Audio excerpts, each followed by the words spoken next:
Hi, I'm Randy Christian with the Essential Faith Project. Today I want to talk to you about something all of us deal with, temptation.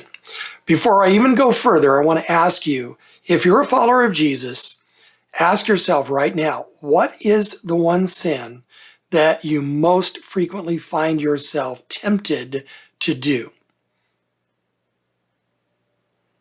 Okay, if you got that, now apply what we're about to talk about to that. I had the privilege of raising my kids in the Pacific Northwest. This is an area that, in my opinion, is absolutely beautiful.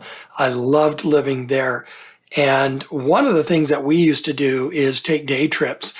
And one of our favorite day trips was to go to Multnomah Falls in the Columbia Gorge, just east of Portland, Oregon. We would go to Multnomah Falls. We would look up and see this amazing, beautiful waterfall. But there is a trail that winds up alongside the mountain right up next to the fall, and then at a certain point comes out just above the falls, literally about 5-6 feet above where the falls go over the cliff. We used to walk up to that trail and loved standing up at the top and looking down and seeing the beauty and just the raw power of this relatively small amount of water going over and becoming this major waterfall. As we did that, we were safe because there's this deck that had been built with guardrails, and you could literally lean on these rails. Nobody was going through them. They were solid, so there was just no problem. But every single time we went up there, just to the right, there's a little grassy area that is an outcropping where people would climb over the rails and then stand on that grassy area in order to get closer so they could get a little bit better look at the falls themselves. Now, the problem with this is that the grass was always lush and it covered the edge of the cliff. So you could never tell where exactly the edge was. Every single time I saw somebody up there, I just cringed. One weekend in particular, I was writing a sermon on temptation, and it occurred to me that I was seeing exactly the picture of temptation in our lives, that we have the potential to sin. That's falling off the cliff. And we have the thing that draws us to this sin, whatever it might be, whether it's the beauty of someone we're attracted to when we shouldn't be in a relationship with that person, or an experience that we shouldn't have, or greed that we can get something that we don't need, whatever it is. And that's the waterfall, being able to see that. And then there's the guardrails that keep us safe, but then we climb over the guardrails. And we try to get as close to the sin as we can without intending to go over. Literally, the next day, I heard on the radio that somebody had climbed over and fallen off. Now, Multnomah Falls from top to bottom is 720 feet, and there's just boulders with a little bit of water at the bottom. So anybody who falls over is gone, and this person fell to their death. The fact is, more than one have done that.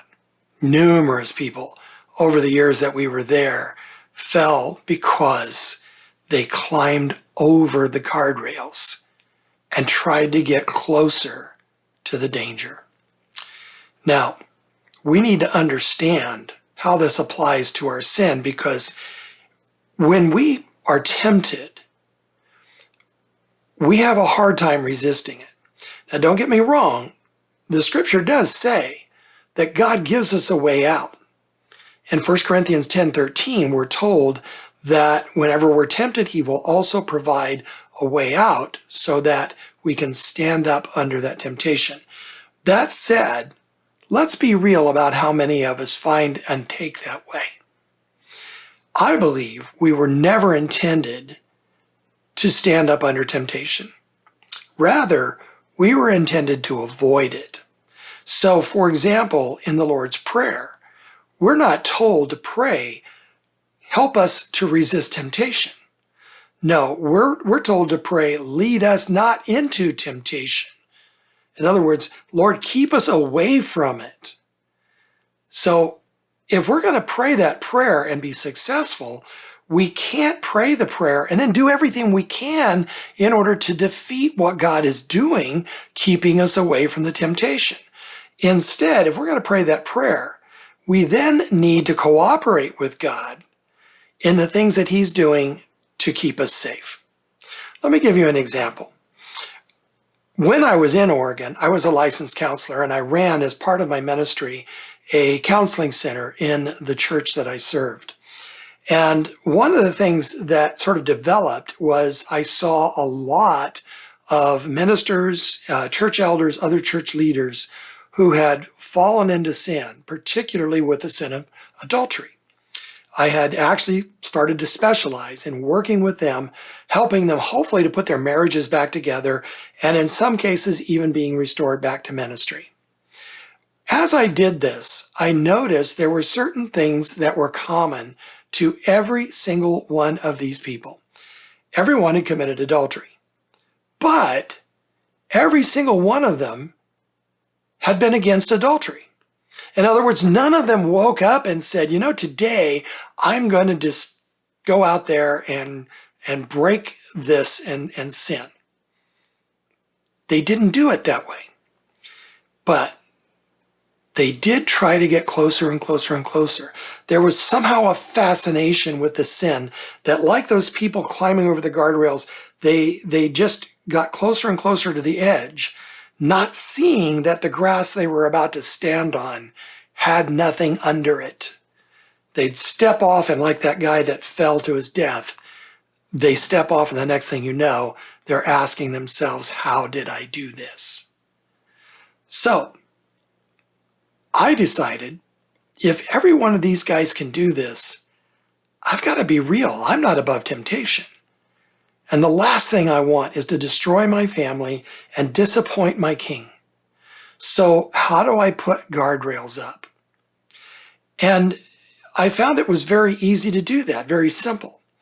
All I had to do was recognize what tempts people to do this, and then put the guardrail before that temptation. Give you an example. I've been attracted to a number of women, meaning I see them and I say, wow, Lord, that's beautiful. Now, that doesn't mean I don't find my wife beautiful or that I'm no longer attracted to her. But every single one of the people who sinned in adultery first admitted their attraction by complimenting the appearance of that woman to that woman. Now, I put a rule in place. Under no circumstances ever do I compliment the appearance of a woman other than my wife.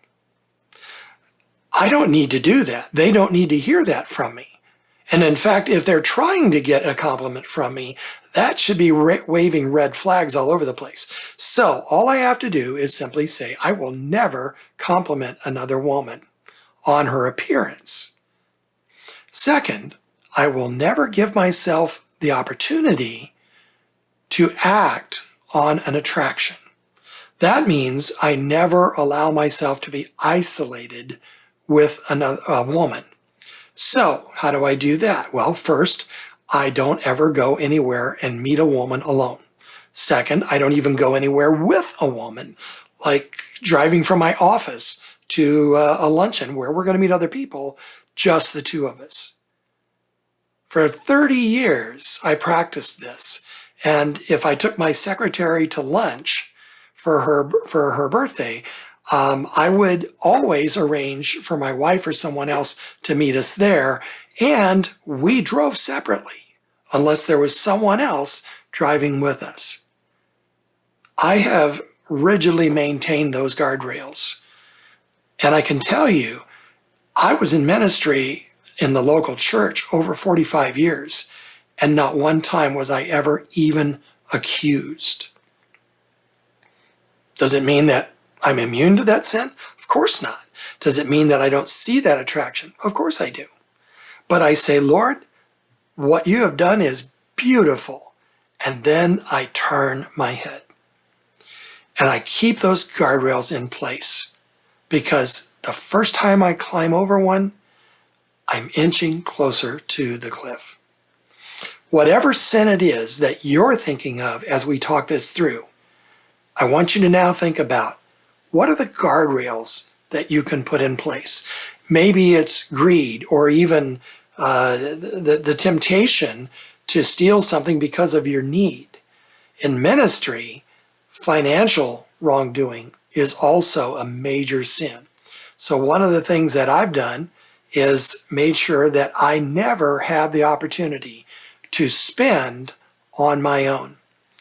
In my last ministry, I was a senior minister of a church for nearly 17 years. I never once had the combination to the safe. On top of that, we immediately instituted a practice that all checks, even for $1, required 2 signatures. And the check register was sent not only to me, but to the treasurer and to the chairman of the elders every month. By doing these things, see, I put up guardrails. I wasn't intending to steal anything, but there were some times when I was really hurting. And during those times, I could never be tempted to steal because I simply didn't have the opportunity. No one is immune from temptation, but the Lord didn't intend us to fight it and fail over and over and over. What he intended is that we avoid it. And with his help, we can do that. I'm Randy Christian with the Essential Faith Project. I hope this has been useful to you. I want to encourage you to click on the subscribe button to our YouTube channel and see the other videos that we put up on a weekly basis. And also to visit our website, www.essentialfaithproject.org. At the website, you'll see a number of tools that we've made available for you, and the opportunity to interact with us. If there's any way that we can serve you, contact us through the website.